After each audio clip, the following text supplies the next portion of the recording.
Bonjour et bienvenue sur un nouvel épisode de On peut le dire. Today we're going to look at comparing, contrasting and obviously improving the sounds I and U in French. Let's go. So first a little recap of the oral vowels. You've already seen this before in another episode. So here we have all of the oral vowels in French. Some of them are really similar, they're really close together, so you get a bit of a leeway if you can't really pronounce them accurately. So I'm going to show you today the pairs that I'm going to put together in the next few episodes, and then you're going to see another part of that. So the pairs that we can put together and practice together are I and U, first of all, and that's the one we're going to do today. We have U and O, which we're going to do afterwards. O and O, E and E.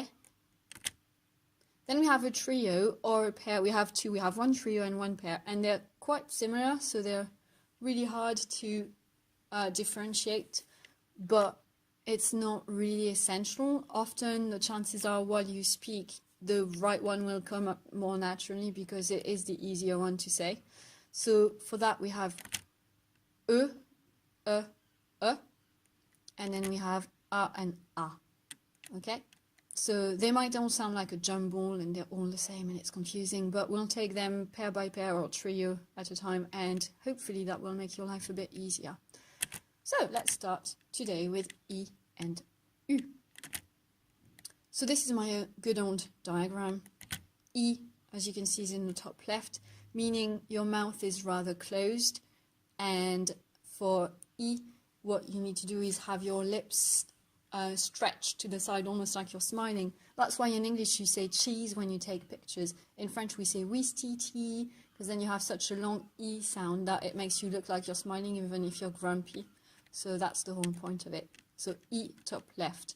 And we're going to contrast that with U, which is also closed mouth, but now your lips are going to come close together and your jaws are going to basically move forward a bit as if you were drinking from a straw.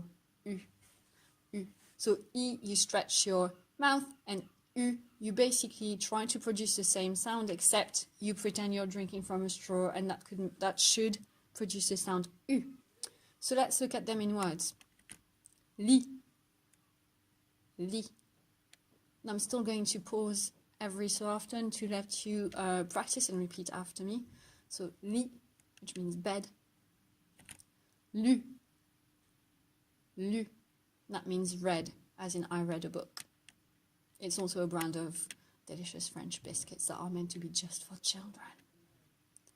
Si, si, that means if, and then su, su, and that means known, as in j'ai toujours su que ça allait mal finir. I've always known it was going to end up badly.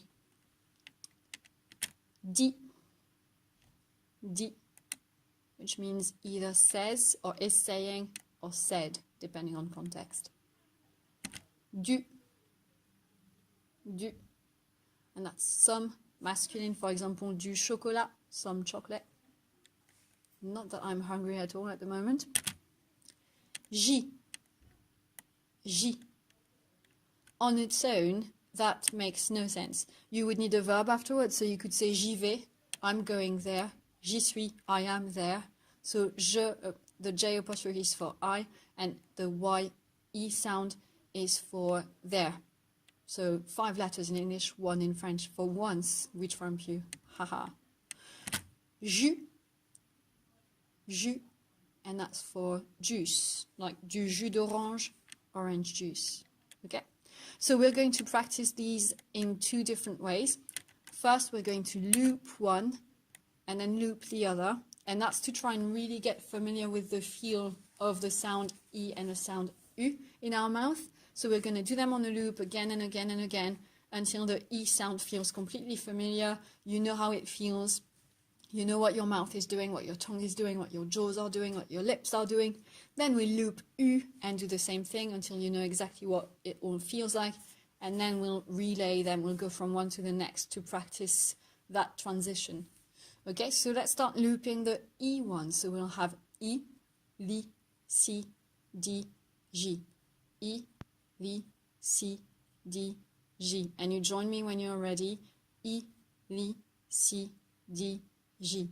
E, Li, Si, Di, Ji. E, Li, Si, Di, Ji. E, Li, Si, Di, Ji. Now we're going to do the same thing for U. And again, as soon as you're ready, you join me and we loop again and again and again. And you try and focus on how it feels, what it feels like.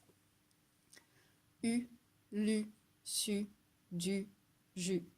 U, Lu, Su, Du, Ju. U, Lu, Su, Du, Ju.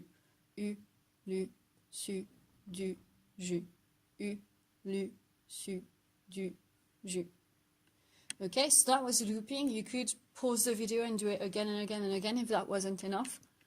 You might even at the start get a little bit tired from doing the same sound over and over again because it's not very natural, but that's a good sign because it means you really get to feel what's working in your jaw and in your tongue.